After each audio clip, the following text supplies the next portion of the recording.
of the San Beda Republic.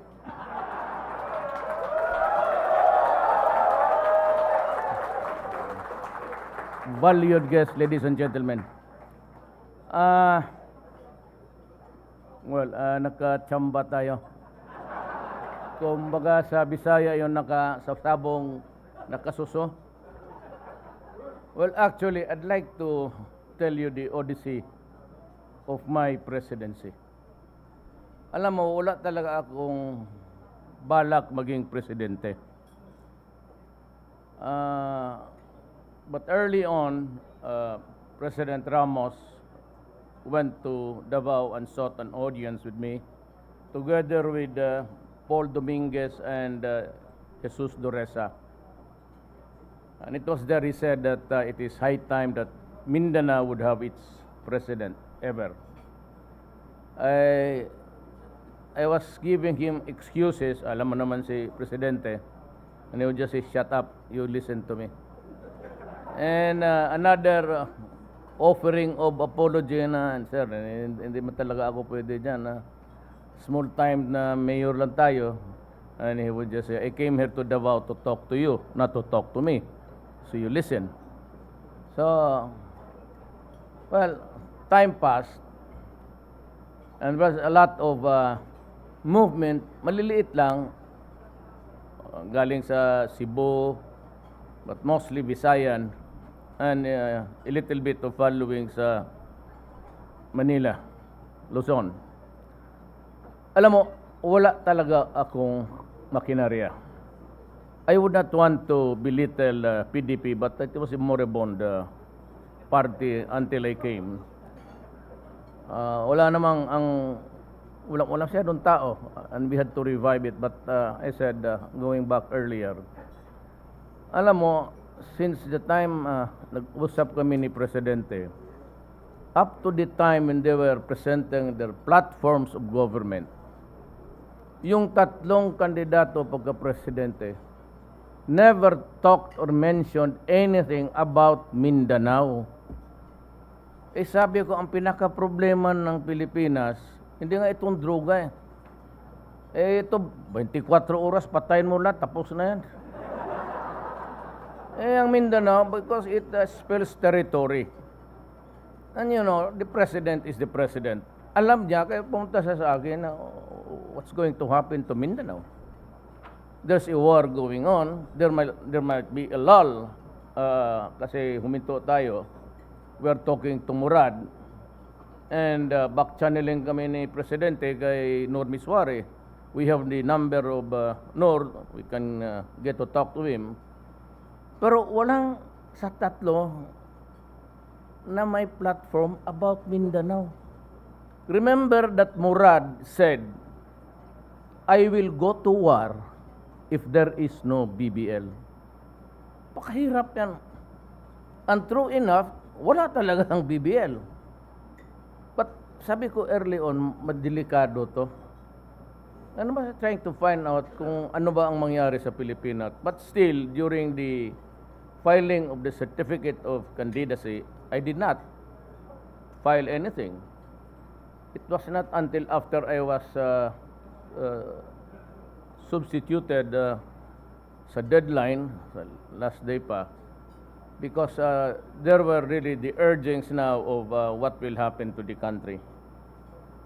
Alam mo, ang mahirap kasi sa Moro, you might want to know, ang lola ko Maranao but my grandfather, si Chinese, talagang galing Xiamen. Mahirap itong na mapahiya. Sabi ko, pag mapahiya ito, hihirit ito. Napahiya nga, so we had to talk to him repeatedly, and Jafar, na hang on, wag muna. Do not try to spin a violence which you might not be able to stop on time. Sabi ko, kung ako manalo ng presidente, magpatayan tayo. It's either I shoot you or you shoot me or saan ako pupunta. Isang linya ng pamilya ko, puro Moro. Kasi yung mga apo ko, karami kong apo na puro Moro, papa. So if there is anybody as much as interested really sa Mindanao, ako. Kaya that prompted me to reconsider and, yung baraha ko. But I did not have the money. But PDP rin talaga ako. Ever since. I never changed parties. Ever since. PDP lang ako. Kaya ako pang local lang kami because, alam mo, suffering from a financial hiatus itong PDP. Walang mga backer eh. So, nung tumakbo ako, I decided to run. I just prayed to God. Guys, we have to talk. We cannot ignore the BBL and nor Miswari. Let me remind you that when Magellan landed in the Philippines in 1521, bringing with him Christianity, no offense intended, Katoliko ako. When he brought in the religion, Christianity, ang Islam was ahead by about mga 80 years.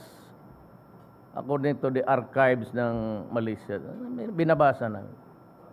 So they started to conquer the island.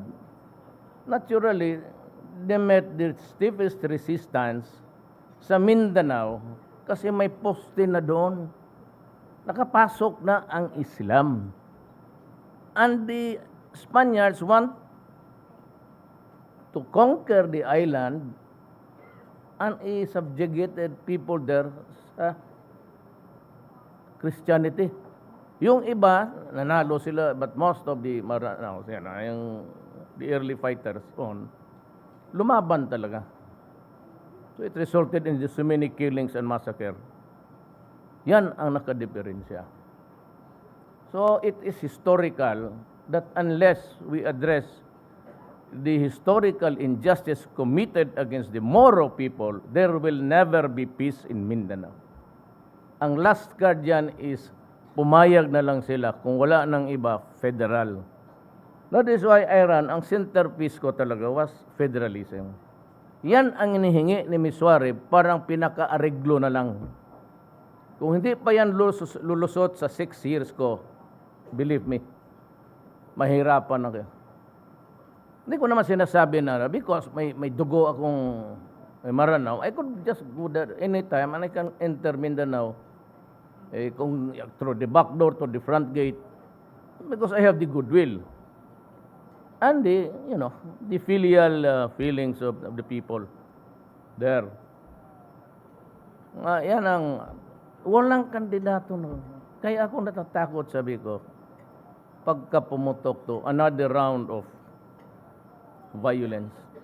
Ang problema, sabi ko sa Moro, bakit kayo maghahanit sa mga taong Mindanao na ang Maynila nga ang naggumagawa ng batas ng BBL, pati yung mga batas to enable it to be implemented. Why are you bombing the island itself? Kung gusto ninyo, ikarga natin yung mga armas natin, yung mga mortar na hindi pumutok ng army, nilalagyan nila ng butas, ginagawa nila ng fuse At pumunta tayo ng Maynila, paputukin natin yung Congress, pati yung Malacanang. Bakit mo patayin yung kapwa mo tao dito na? Lahat naman kami may gusto So, doon ang... Then the next was really the corruption. And ang drugs, my God. Tong corruption, in my time, during my watch, there will be no corruption, period. Kaya yesterday, I was reading the Inquirer or Daily Bullet. Yung letters to the editor, meron doon babae that she was given the go around. She had to kept on going back to the... sinabi ko sa staff, hanapin ninyo ito. Kung anong opisina nito, sabihin ninyo, pinatawag ko sila dito. Kakasabi ko lang sa inaugural speech ko You are paid to do your work. Kung gusto mo nang hindi mo kaya ng gobyerno magbayad, maghanap ka ng ibang, punta ka kay Ayala o kay Gokongwei. Don't give you a better salary, but kung sa gobyerno pumasok ka, hanggang diyan ka lang talaga. You must do that. When you enter into government service, you must realize na hanggang diyan ka lang. And that is very important. Ay, corruption, left and right, pati yung mga bala. That's why is this government oppressing its own people? No, answer me that. Sabi ko, bakit? Kaya kung wala, sabi ko, so it has to stop. Lahat, from the office of the president down. I would maybe distribute the circular. Sabi ko, yung cabinet, sabi ko, 30 days, whatever department, 30 days, reduce the signing authority. I do not give, kung sa anong gusto mo, 3 to 5 signatures, 1 month, lalabas yan. Huwag kayo mag-follow up. That is mandatory. At magagalit talaga ako. Now, if you cannot comply with it, I'm sorry. We part ways. That's the only way to do it. Just like in Davao. You ask for a permit, electrical, engineering, or yung business, 3 days. It's by 72 hours. Pag hindi mo naman, you do not release it to the guy. Sabihin ko, ibigay mo sa akin, after 3 days, bakit tanungin kita, bakit itong papel na ito tumagal sa opisina? Ganun lang magdisiplina. Eh, yung sabihin mo na, ayaw ko ng droga, umalis kayo kasi ako ng mayor. Eh, nandiyan pa rin kayo. Sinabi ko na. Tapos bibili ako sa iyo ngayon. Tapos bibili ulit ako sa kinabukasan. Tapos sabihin ko sa pulis, bumili ka ng pangatlo. Pagkatapos ng delivery, patayin mo. Look, we cannot build a country by killing our own people. That is admitted. Pero, alam mo, pagka pinasukan tayo ng ibang-ibang klaseng tribo and from other sources outside of our country, at lulutuin mo na yung shabu dyan sa mga barko, itatapo ninyo, lagyan ninyo yung GPS. May GPS pa mga ulol. And we are the only country, I think, in the world, except South America,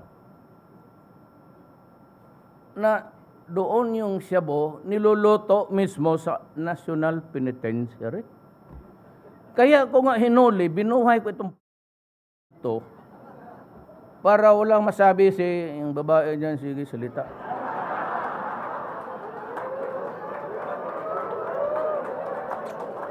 Sige, buhayin ninyo. Given the trial, fair trial, judicial trial. O di okay. O pagkatapos kasi baliktad yan eh. Kung taga-roon ka, doon ka itatapon. Kung taga-doon ka sa amin, dito ka, sumunting lupa ka.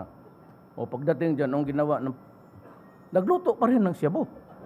Edi, mas mabuta pinatay ko na noon. Minus-minus yung problema natin. Kaya ako galit kasi ang shabu, constant use of shabu, even by months, would destroy the human brain. It shrinks the molecules, pati yung mismong utak.